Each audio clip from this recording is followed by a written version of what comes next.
everybody, Brian here. In this video I just want to show you how a blind spot indicator works in something like this Honda Civic.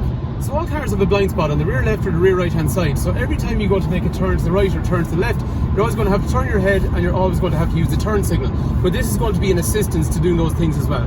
So for example, in this case, we see this Kia Sportage here. When I'm on the rear left hand side quarter panel, you can see it's got a blind spot indicator which is lighting up just in that area where that driver may not be able to see me, and it would be the same if I was approaching from the other side.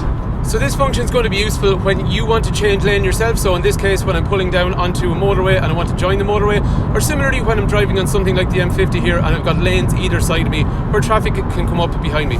So the biggest issue when you're changing lanes, in this case in a right hand drive car, you turn right, you've got the B pillar in your way when you turn your head, or similarly you've got this C pillar in the rear when you look to your left hand side. So they are areas you cannot see what's going on. In terms of how it activates, first of all, if we look at this truck on the left hand side, as we get close to it and it's inside our blind spot, the orange illumination comes up in the wing mirror to warn us. But similarly, if we went to change into that lane by turning the turn signal, you'll hear a beep, you'll see the flash, and that means you cannot change lane until it's turned off. Once it's turned off, then it's safe to move into that lane. So again, as we saw, that C pillar was blind. If the vehicle was there and we hadn't seen it, it would have warned us. Similarly then, if you want to pull into the fast lane, you'd have a quick look in your mirrors, and in this case then there's a car come up quickly behind us. So we'll see, again, you get the orange warning which warns us that it's in our blind spot, and once it's gone past, then the blind spot indicator is clear, and that means we can make the move.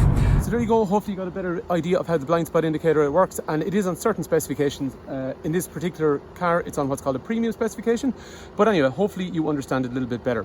So thanks a million for taking time to watch. If you think the video is useful and you're watching on YouTube, please do like and subscribe, and chat to you again. Thank you.